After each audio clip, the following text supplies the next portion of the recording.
Așadar, tot ce cucerim împreună cu Hristosul nostru devine un spațiu spiritual în care ne vom odihni, de care ne vom bucura în viața aceasta și pentru care vom fi răsplătiți în viața viitoare. Acum, dacă lucrurile stau așa, întrebarea cea mai normală pe care ar trebui să ne-o punem este: cum adjudecăm mult în locurile cerești? Cum reușim? Și primul răspuns este prin credință. Aș vrea să vă gândiți la următorul scenariu. Iosua termină discuția cu Domnul Iisus, căpetenia oștirii. De unde știm că e Domnul Iisus? În primul rând, El este prezentat în mai multe rânduri în Scriptură ca fiind căpetenia oștirii Domnului. În al doilea rând, primește și acceptă închinarea. Niciun înger n-a acceptat închinare. Întotdeauna îngerii buni au refuzat închinarea. De 2 ori Ioan teologul, Ioan apostolul, cade la picioarele îngerilor în care îl ghidează prin ceruri, în descoperirea Apocalipsei, și de fiecare dată îi se răspunde la fel: eu sunt un împreună slujitor cu tine și cu frații tăi prorocii, lui Dumnezeu să-i te închini. De data aceasta, această ființă cu care Iosua se întâlnește primește închinare, pentru că merită închinare, este vrednică de închinare. Este vorba despre Hristosul nostru.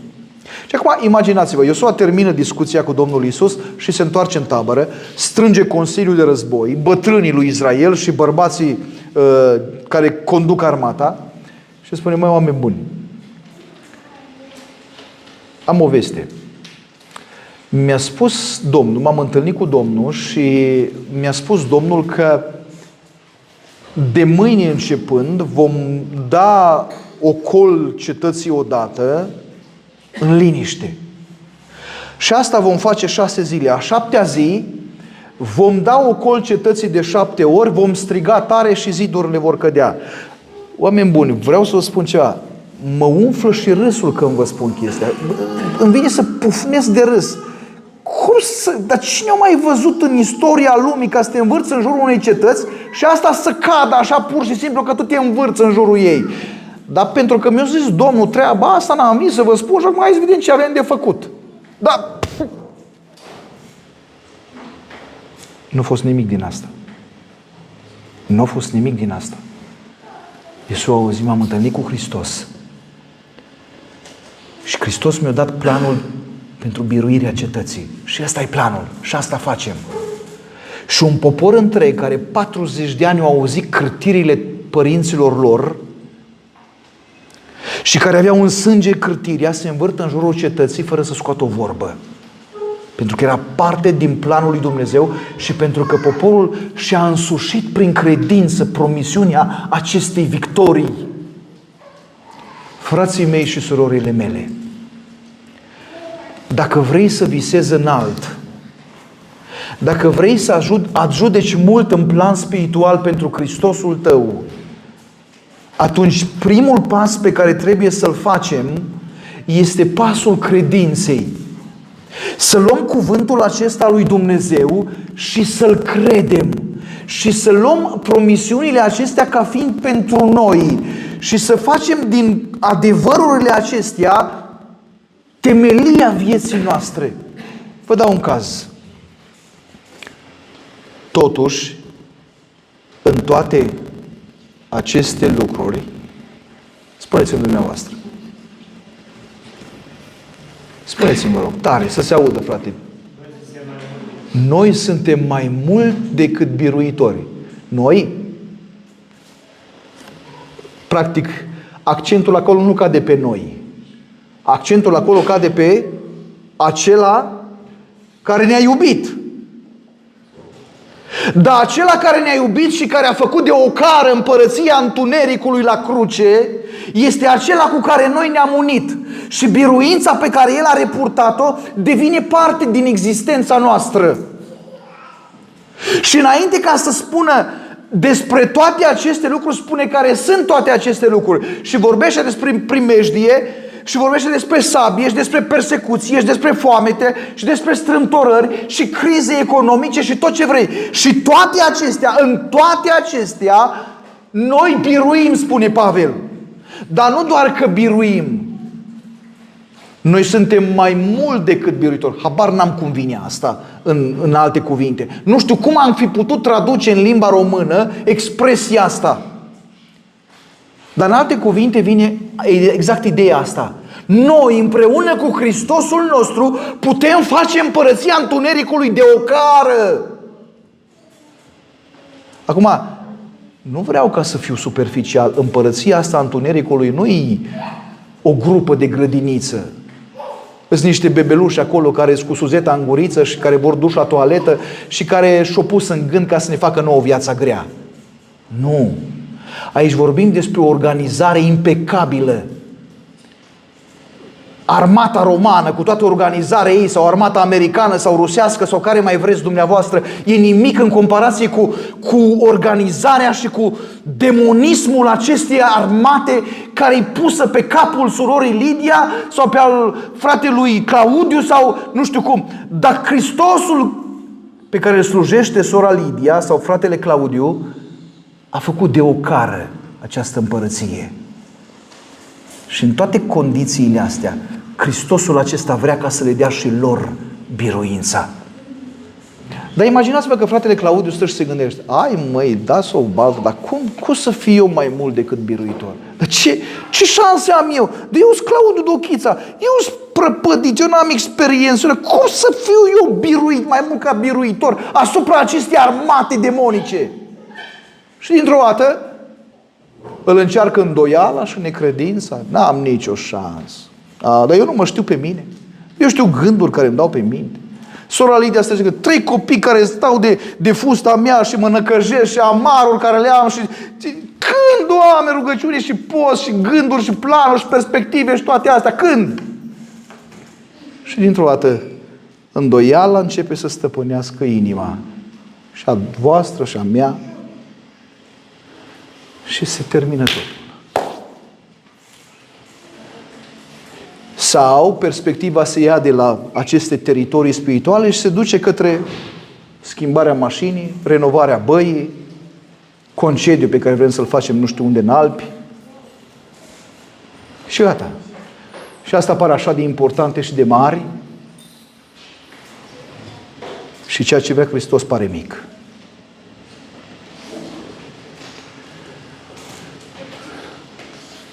Crezi sau nu mai crezi? Mai îndrăznești să crezi?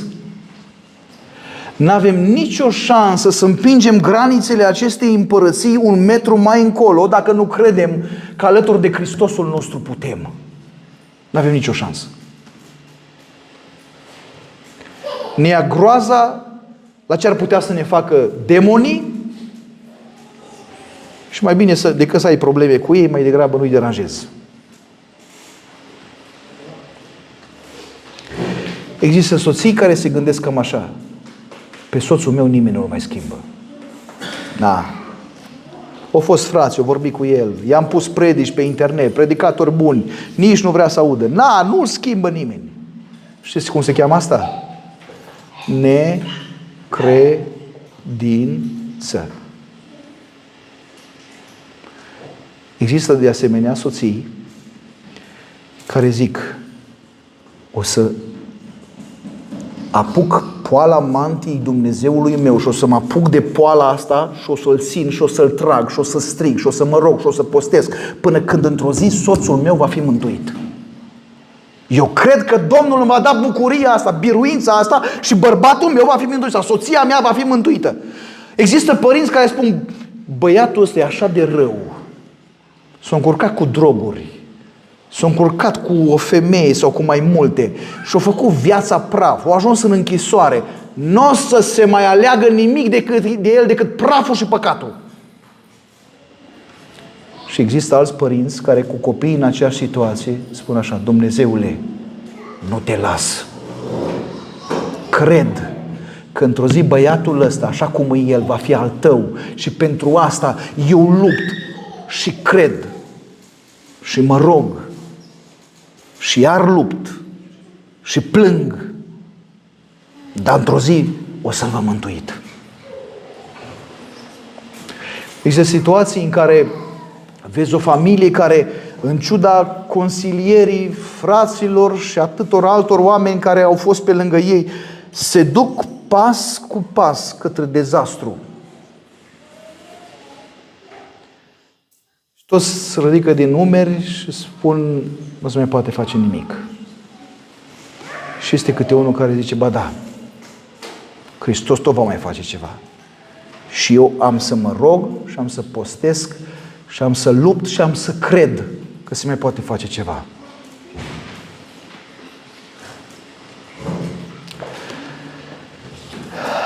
De 2 ori Domnul Iisus este prezentat ca mirându-se de ceva. De fiecare dată a fost același motiv. Știți care? Știți care? Credința a 2 oameni. Femeia sirofeniciană și sutașul roman. Ambii din afara poporului lui Dumnezeu.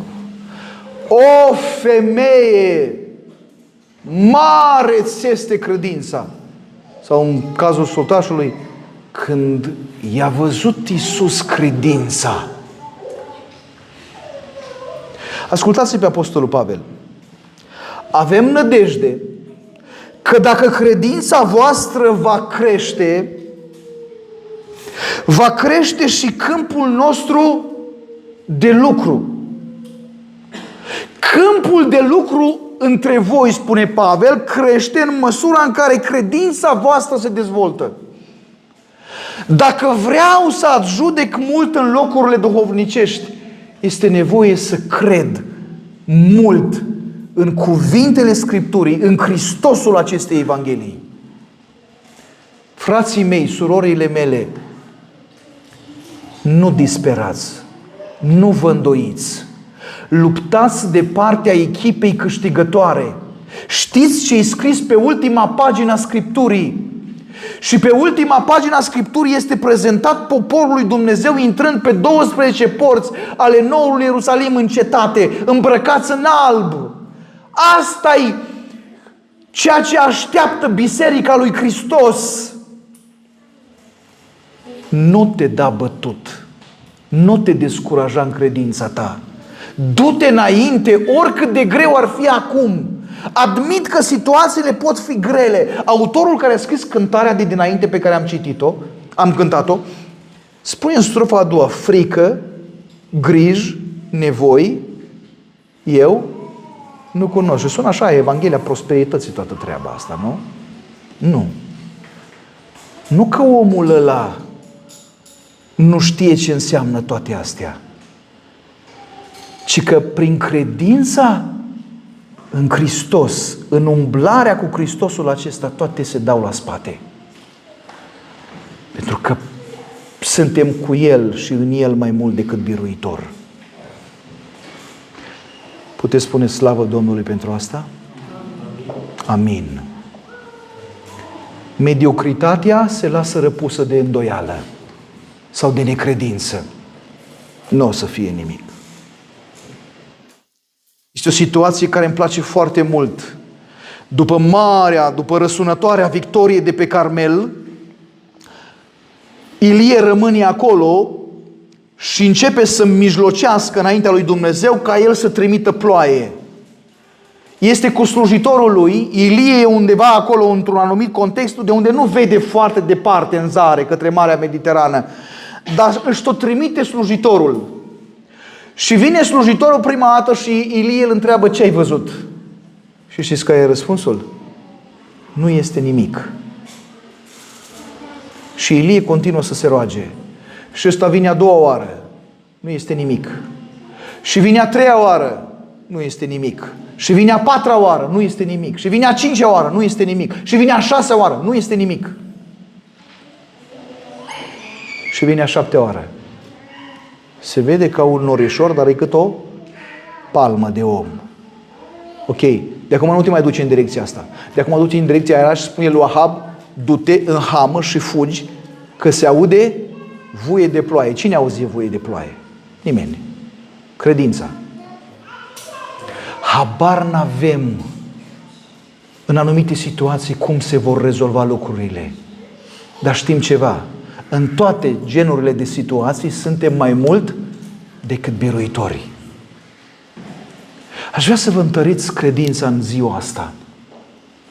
Voi nu luptați de partea unui Hristos care nu știe cum o să termine războiul. Oare o să-l bat pe Satan sau oare o să mă bată Satan? Nu există așa ceva. Capul șarpelui a fost zdrobit. Împărăția întunericului a fost făcută de batjocură. Îngerii în șeruri au săltat de bucurie văzând biruința Hristosului lor. Și voi sunteți de partea acestui Hristos. El e căpetenia oștirii Domnului, din care faceți parte și voi. 2. Prin rugăciune.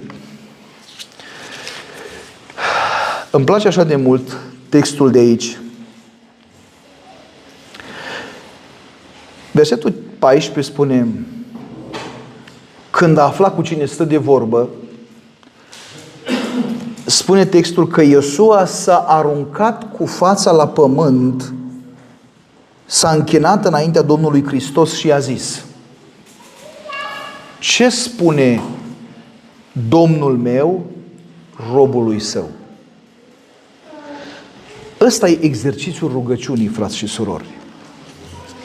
Cu fața la pământ, cu inima în rugăciune, în locul cel mai potrivit pentru credincioși.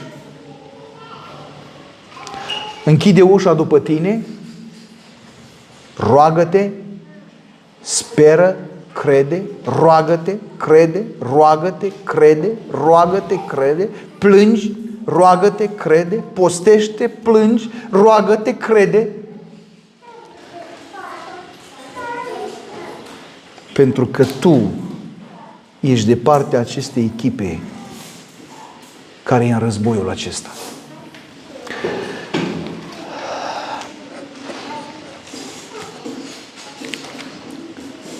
Cu mai mulți ani în urmă, Dan Barna, cunoscutul fondator al organizației de statistică creștină din America, cea mai puternică organizație de statistică, de sondaje din Statele Unite, a adus un frate din America, din China, scuze.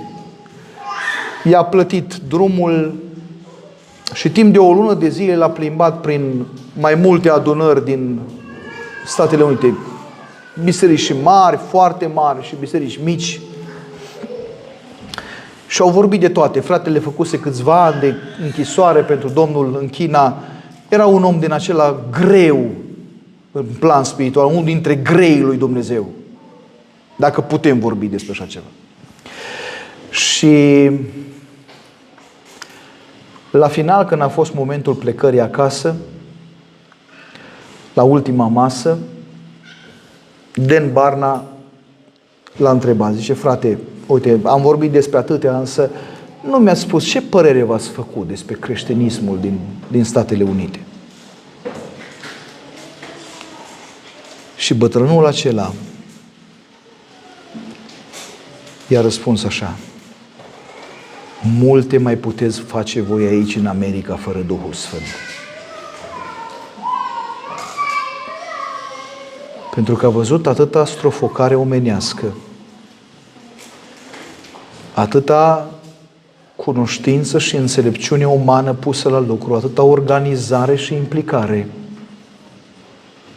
Dar în multe dintre cazurile observate, bătrânul acela, la nivelul Duhului lui, depista lipsa dependenței bisericii de Duhul Sfânt. Cum ar fi dacă te-ai trezit dimineața, mâine dimineață și luni și marți și tot anul și toată viața cât mai ai, și nu neapărat ai spune de fiecare dată aceeași rugăciune, dar inima ți-ar fi în aceeași direcție. Ce spune Domnul meu robului său?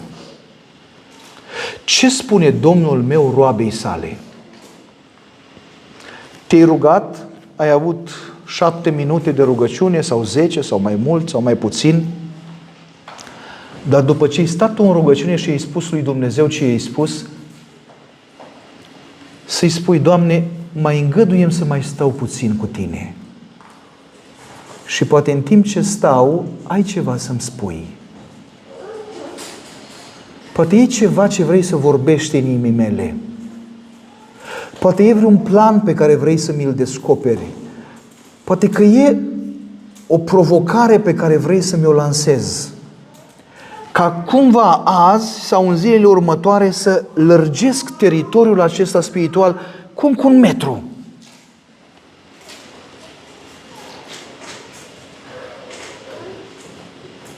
Știu că ce spun pentru urechile unora dintre dumneavoastră s-ar putea să sune așa ca o utopie, așa. Da, le spune frumos, frate, dar cine poate face asta? Știți cine? Toți. Toți. Toți slujim același Hristos biruitor. Toți suntem parte, mă refer la toți cei născuți din nou, suntem parte acestei împărății, acestei biserici biruitoare. Cuvintele astea sunt pentru noi toți. Dacă vrei mai mult, trebuie credință, trebuie rugăciune, trebuie să nu uiți că tu predici Evanghelia și te ridici odată la ceva timp la Betania și aduci cuvântul lui Dumnezeu. Dar dincolo de predicarea ta, tu ești angrenat într-un război spiritual pe viață și pe moarte. Și acolo este un suflet descurajat. Și tu cu cuvintele pe care le aduci încurajare. Sau este un suflet căzut și aduci ridicare. Sau este un om nemântuit și poți lucra pentru mântuire. Tu lucrezi cu câțiva copii. Ai o grupă de 12-15 copii neliniștiți.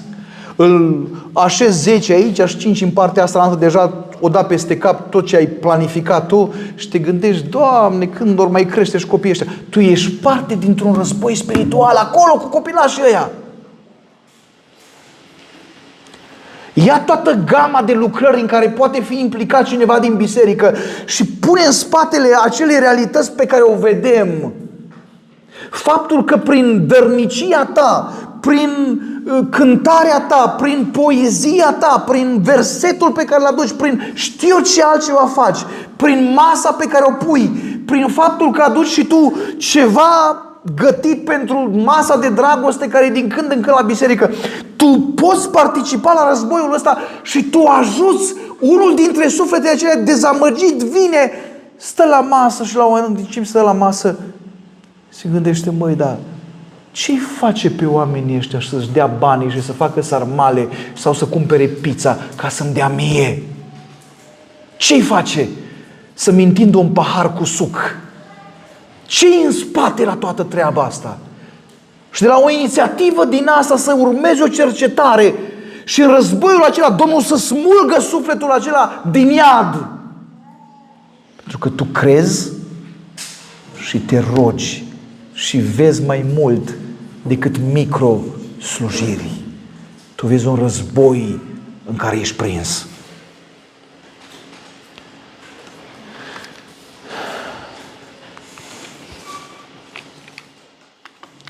Credință, rugăciune și luptă. Nu toate teritoriile au fost luate învârtindu-te în jurul cetăților. În unele s-au dus bătălii grele. Dacă citiți între Iosua 5 și Iosua 13, veți vedea ce încleștări, ce conflagrații puternice, ce alianțe militare au făcut națiunile respective ca să distrugă poporul lui Dumnezeu. Vedeți cum au fost situații în care omul lui Dumnezeu se roagă să se oprească circuitul acesta al pământului în jurul axei sale, pentru ca să poată să repurteze biruința.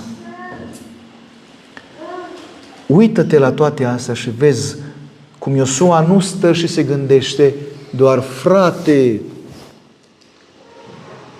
Domnul a câștigat biruința și ne-o dă. Nu. Ci Domnul ne dă biruința luptând împreună cu El. Este un parteneriat între Dumnezeu și noi. Adică noi nu stăm și butănăm telefonul și ne uităm pe TikTok și Domnul îi dă biruința. Nu! Noi credem și ne rugăm și postim și plângem și iarăși ne punem la treabă și la luptă și iarăși slujim și iarăși sudoare și toate astea pentru că suntem în această sfântă colaborare cu cerul. Nu e umanism ceea ce predic aici, pentru că nu omul este înălțat. V-am spus și când m-am referit la verset, accentul nu cade pe noi care reportăm biruința, ci pe acela care ne-a iubit. El este biruitorul. El ne întărește în luptă. A Lui este gloria în tot războiul acela. Dar noi avem partea noastră în această luptă.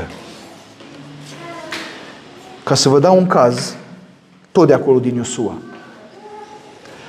Au trecut cei 40 de ani de peregrinări prin pustie. Înainte de pedeapsa asta pe care a rostit-o Dumnezeu, Caleb s-a dus înaintea poporului și a spus: da, e adevărat, sunt uriași acolo la Hebron, dar noi îi vom mânca. Și ăștia nu l-au crezut niciunul. Se termină cei 40 de ani de pedeapsă și ca dintr-un resort așa sare Caleb. Se duce la Iosua și îi spune: Iosua, am o rugăminte la tine. Mie ca și teritoriu să-mi dai Hebronul. Dar de ce? Pentru că vreau astăzi să le arăt copiilor, părinților care au murit în pustie, că ceea ce le-am spus atunci părinților lor este adevărat. Ok, ai Hebronul. Și ce a făcut Caleb? Și-a luat băieții. Ascultați-mă, nu tribul lui Iuda, nu toți bărbații de arme al lui Israel.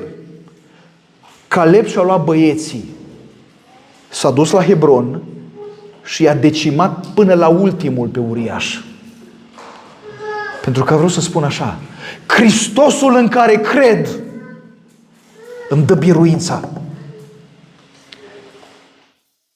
Dumnezeu l-a umplut de onoare înaintea întregului popor, pentru că omul acesta l-a crezut pe Dumnezeu pe cuvânt, pentru că omul ăsta s-a încrezut în Domnul și pentru că omul ăsta s-a dus la luptă prin credința lui în Dumnezeul lui. Frații mei, surorile mele, zona de confort a vieții noastre este parteneră cu mediocritatea. Repet, zona de confort a vieții noastre este parteneră bună cu mediocritatea. Câtă vreme ai să stai acolo, ai să experimentezi mediocritatea pe bandă rulantă. Ieși din zona aia. Crede, roagă-te și luptă. Crede, roagă-te și luptă. Ieși din zona aia. Visează la mai mult decât visurile pe care le ai. Expandează granițele astea.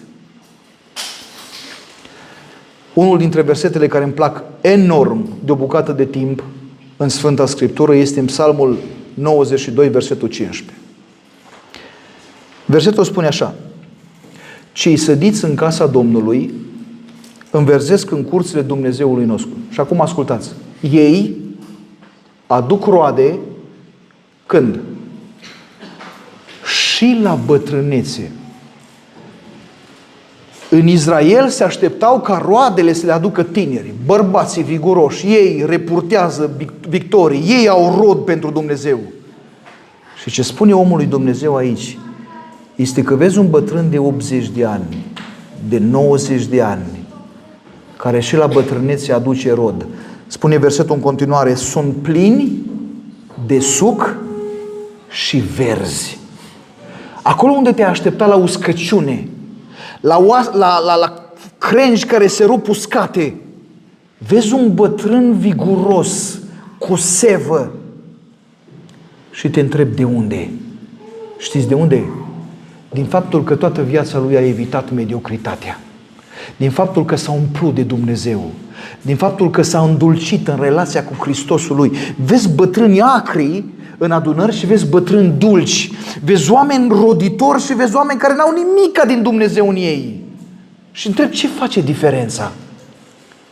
Unii au crezut s-au rugat și au luptat. Iar alții au încrucișat mâinile și au visat mărunt. Din ce categorie vei face parte dacă prinzi bătrânețea? Dacă nu vine Hristos? Puțin probabil. Dar dacă nu vine Hristos, din ce categorie vei face parte? Din oamenii aceia cărora nu le mai intră în voie partenerul de viață? Din oamenii aceia pe care le ocolesc copiii pentru că e acru? Din oamenii aceia pe care nepoții nu mai vor să-i vadă?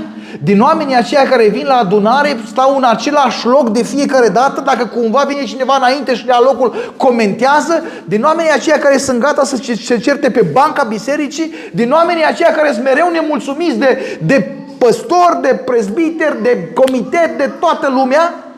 Sau din oamenii aceia care sunt plini de suc și verzi? Ce vrei? Ce visezi? Și acum imaginează-vă că după fiecare metru din acesta câștigat, o zi și apoi altă zi și apoi altă lună și apoi alt an, și după tot teritoriul acela vine ziua răsplătirii în care Hristosul de pe tron te va chema în față. Hai Beni Roșca, hai Beni Roșca. Și să vină Beni Roșca în față și să spună Hristos: ai fost credincios în puține lucruri, te voi pune peste multe lucruri. Intră în bucuria stăpânului tău. Știți pentru cât? Pentru veșnicie.